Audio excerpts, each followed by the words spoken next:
দেশে বাড়ছে ডেঙ্গুর প্রকোপ, হাসপাতালে ভিড় করছে রোগী ও স্বজনরা। বান্দরবানের পরিস্থিতি জানাতে সরাসরি যোগ দিচ্ছেন আমাদের সহকর্মী আবুল বাশার নয়ন। নয়ন, চারিদিকে ডেঙ্গু আক্রান্ত হচ্ছে, আপনি জানাবেন ডেঙ্গুর প্রকোপ বাড়ার কারণ কি, চিকিৎসা সেবা কেমন চলছে? ধন্যবাদ আপনাকে। আসলে পার্বত্য জেলা বান্দরবানের মানুষের মাঝে সবচেয়ে আতঙ্কের যে নামটি সেটি হচ্ছে ম্যালেরিয়া।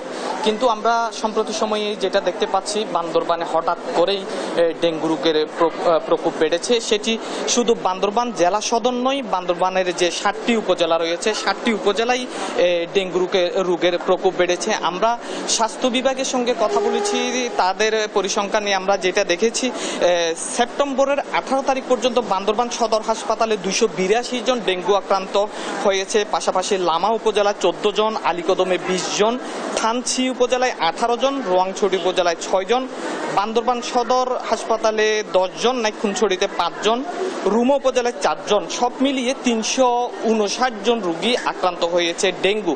অর্থাৎ গত বছর যেই এই সময়টিতে, সেপ্টেম্বরের এই সময়টিতে যে ডেঙ্গু আক্রান্ত হয়, সেই পরিসংখ্যান অনুযায়ী অনেক ব্যাপক সংখ্যক আসলে রোগীর সংখ্যা বেড়েছে বলে আমরা জানতে পেরেছি। আমরা সিভিল সার্জনের সঙ্গে কথা বলেছিলাম আজ সকালে, তিনি আসলে যেটি বলেছেন, বিশেষ করে বান্দরবানে যারা পর্যটকরা বাইরে থেকে ঘুরতে আসেন তাদের মাধ্যমেই ডেঙ্গুর যেই প্রকোপটা সেটি বাড়ছে, তেমনটি তারা প্রাথমিকভাবে ধারণা করতে পারছেন। কেননা তারা যেই পরিবহনগুলোতে করে বান্দরবানে আসেন, সেই পরিবহনে মশার যেই স্থানীয় বাসিন্দারা থাকেন, সেই মশাবাহিত রোগটা তাদের মাধ্যমে মূলত ছড়িয়ে থাকে, যার কারণে বান্দরবানে যে দীর্ঘদিন ধরে ম্যালেরিয়া রোগ থাকলেও সম্প্রতি সময়ে নতুন করে ডেঙ্গু রোগের প্রকোপ বেড়েছে।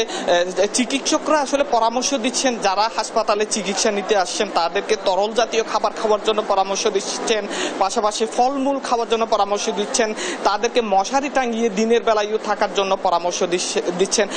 তাদের জন্য আসলে বিশেষ কোনো চিকিৎসা নেই, মূলত দৈনিক 3 থেকে 4 বার প্যারাসিটামলে তাদেরকে সেবন করানো হচ্ছে। সবচেয়ে যেটি তাদেরকে বলা হচ্ছে, তাদেরকে মনোবল শক্ত রাখার জন্য বলা হচ্ছে, এবং ফলমূল এবং তরল জাতীয় খাবারের মাধ্যমে ডেঙ্গু রোগ সহজে সেরে উঠবে, এমনটি আসলে চিকিৎসকরা বলে থাকছেন। আপনি জানেন যে বান্দরবানের যে 7টি উপজেলা রয়েছে পাহাড়ি অঞ্চল, এই পাহাড়ি অঞ্চলে সবসময় ম্যালেরিয়া রোগের প্রকোপের কারণে প্রতি বছর অসংখ্য মানুষ মৃত্যুবরণ করে থাকে। কিন্তু সম্প্রতি সময়ে যে ডেঙ্গু আক্রান্ত শুরু হয়েছে, এই আক্রান্তের কারণে মানুষের মাঝে ভীতি কাজ করছে। এই রোগটি আসলে প্রতিকারের জন্য কি করণীয় সেটি স্বাস্থ্য বিভাগ আসলে কাজ করে যাচ্ছে। আমি এই মুহূর্তে যেখানটিতে আছি, বান্দরবান সদর হাসপাতালে, এখানে আমরা দেখতে পাচ্ছি এখানে মশারি টাঙ্গিয়ে এই মুহূর্তে বহু সংখ্যক রোগী আসলে রয়েছেন। এখানে বিভিন্ন বয়সী শিশু থেকে শুরু করে বয়স্ক থেকে শুরু করে বিভিন্ন বয়সী মানুষ আসলে এখানে ভর্তি হয়েছেন, তারা চিকিৎসা নিচ্ছেন। তাদেরকে সেবা দেওয়ার জন্য এখানে যারা নার্স রয়েছেন, ডাক্তার রয়েছেন, তাদেরকে পরামর্শ দিচ্ছেন যাতে তারা মশারি টাঙ্গিয়ে তারা এখানে চিকিৎসা গ্রহণ করেন। এই ছিল আমার কাছে বান্দরবান থেকে ডেঙ্গুর সর্বশেষ। চলে যাচ্ছি স্টুডিওতে।